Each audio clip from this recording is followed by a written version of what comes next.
So the peer support programme would be quite intensive. So the peer support workers would visit young people 3 times a week. Those 3 visits would have different focuses. So 1 visit a week would be around building that relationship. We know from the evidence base that sometimes it's not just the therapy that helps someone, it's the relationship you have with the person and the therapist. The second visit would be around giving those emotion regulation skills, teaching young people how to build their resilience, teaching them things through dialectical behavioural therapy about how to communicate emotions safely without the need to self-harm or go down suicidality. And then the last visit would be around reintegration into the community, meaning that we'd work with them to find education opportunities, employability opportunities, and look towards what their future would look like beyond hospital, and what they want to achieve out of life, and what they want to do as a vocation, all of that stuff. So those visits 3 times a week would focus around those 3 most important things. And we hope that that model of the 3 visits a week with all of those focuses will really help give that wraparound support with the young person to make sure that they're able to leave hospital safely and stay in the community successfully. So as a peer support worker, I will be using my own lived experience to help our young people. We call ourselves kind of professional friends. We will help them progress into society and community. We will advocate for them, and we will make them feel less alone, and we are not as clinical as, say, a medical professional would be. So I think we're trying to bridge that gap. We value life experience the most because no one can understand what these young people are going through more than people who've gone through it themselves.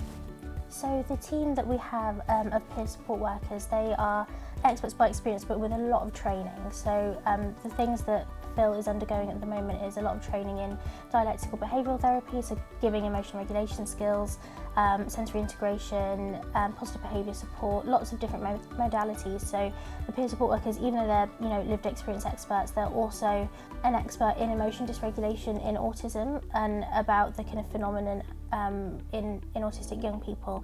Although it is made up of primarily peer support workers, they're really heavily trained. We do have in the charity kind of clinicians who we consult with on our trustee board, and so they oversee the programme too.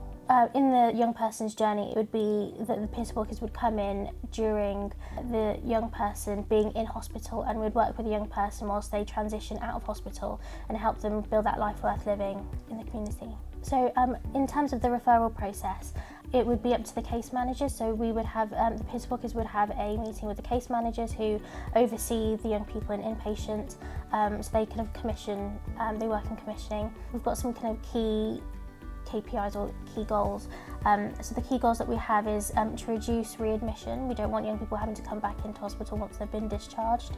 We want to reduce length of admission, so we want to make sure that young people aren't stuck in hospital for years on end until they turn 18 and go to adults. We want to make sure that we're transitioning them and reintegrating them back into the community to build that life worth living.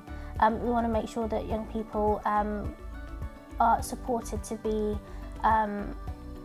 moved away from institutionalisation.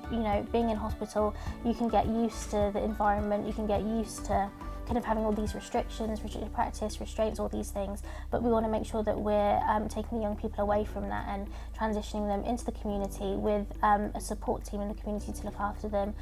The peer support workers would still support in the community in that transition period. When it comes to the provider collaborative partnership with Emotion Dysregulation and Autism charity, how it came about was that I have my own lived experience and used to work in the provider collaborative as an expert by experience, and then later set up the charity and set up the programme. And so I knew of the provider collaborative before, and had kind of spoken to some of the leads of the provider collaborative.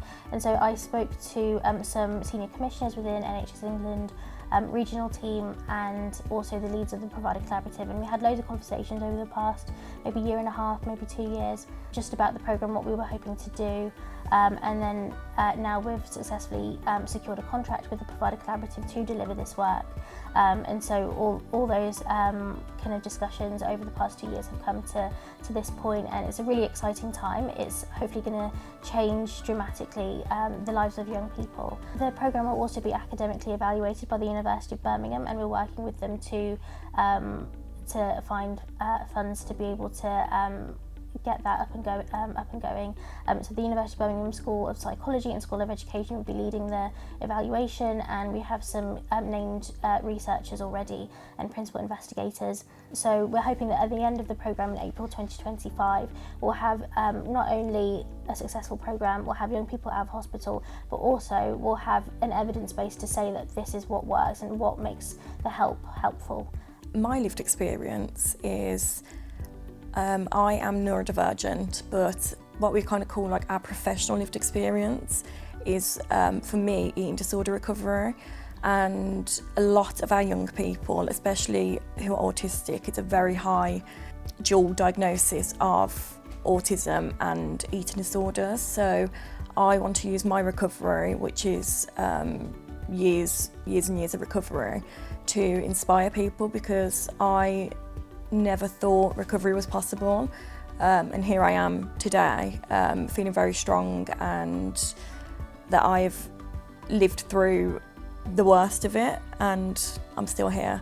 My other lived experience is with mental health, not just myself, but also I've had a parent who's been in and out of inpatient. So I do have that lived experience of having to go into psychiatric wards, understanding them, understanding how dark they can be, and that some light needs to be put on the people in it, because every human should be treated equally and deserves kindness and deserves hope. So that's what I'm here to do, is bring that hope that I always needed, and I want to be the person that I always needed growing up.